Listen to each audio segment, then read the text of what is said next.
Bonjour à toutes et à tous, bienvenue sur la chaîne. Aujourd'hui, j'ai envie de me faire Birds of Nation. Alors, Birds of Nation, pour moi, c'est quoi? C'est un film que j'ai pas vu du tout. J'ai vu des extraits au cinéma et j'avais pas eu le temps d'aller le voir et je l'avais loupé. Alors moi, j'aime bien les films de guerre, les films sur la guerre de sécession, sur l'histoire américaine. Il y a des trucs très intéressants qui valent le détour.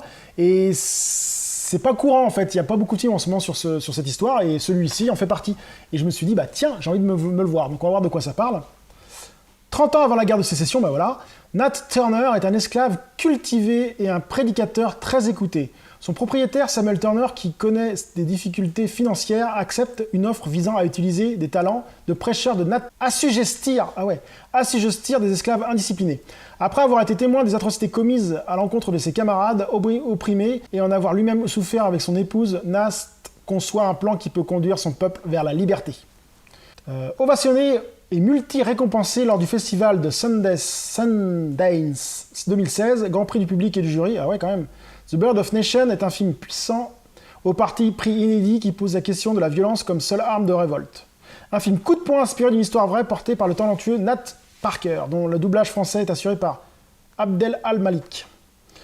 Donc, moi, les extraits m'avaient branché, l'histoire me branche bien, je pense que ça peut être un bon petit film à découvrir. Donc c'est parti.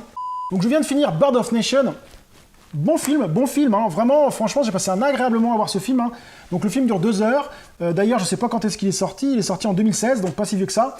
Donc c'est un film qui montre bien la connerie humaine, la connerie américaine entre les blancs et les noirs, la ségrégation et tout le bordel. Et il est assez dur par certains moments. Hein. Il y a certaines scènes qui sont vraiment dures.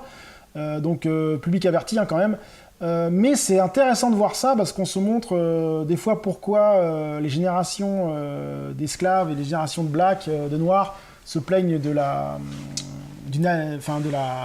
fascisme blanc. Je peux un peu le comprendre des fois, ça leur est resté un peu en travers de la gorge vu ce qu'ont fait les blancs, c'est sûr. Et en fait, pendant tout le film, on voit un gars qui essaie d'être compréhensif, notre héros là, essaie d'être compréhensif en tant que black, en tant que noir, et au bout d'un moment, bah non.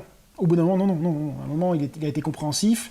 Il a essayé de comprendre pourquoi les Blancs faisaient ça. Et en fait, pas du tout. Là, à un moment, il n'y arrive plus. Et la pression monte. Et puis, au bout d'un moment, la pression éclate. Et j'ai trouvé ça vraiment sympa, la montée en pression de... Alors, vous attendez pas à un gros film d'action. Hein. Il y a quelques actions, mais c'est plutôt un film qui pose les bases et on se met à la place du personnage et on comprend ses angoisses, on comprend ses problèmes, et on se dit mais c'est pas possible quoi. À un moment ça va partir en cacahuète. Et il y a toute une histoire, je vais pas vous raconter pour pas vous spoiler, mais ça reste un film vraiment sympa à voir et qui vaut le coup d'être vu. Hein. Donc oui, Bird of Nation, si vous êtes passé à côté à un moment, essayez de le retrouver, ça vaut rien du tout, hein. Ça vaut moins de 5 € ou 5 €. Donc si vous le trouvez, je vous conseille de le voir. Si vous aimez la guerre de sécession, l'histoire américaine et ainsi de suite, et ouais, c'est un très bon film. En plus, cet acteur joue vraiment bien, franchement, je le connaissais pas, et j'ai trouvé ça vraiment sympa. Donc oui, je vous conseille Bird of Nation. Sur ce, je vous dis à très bientôt sur la chaîne. Salut!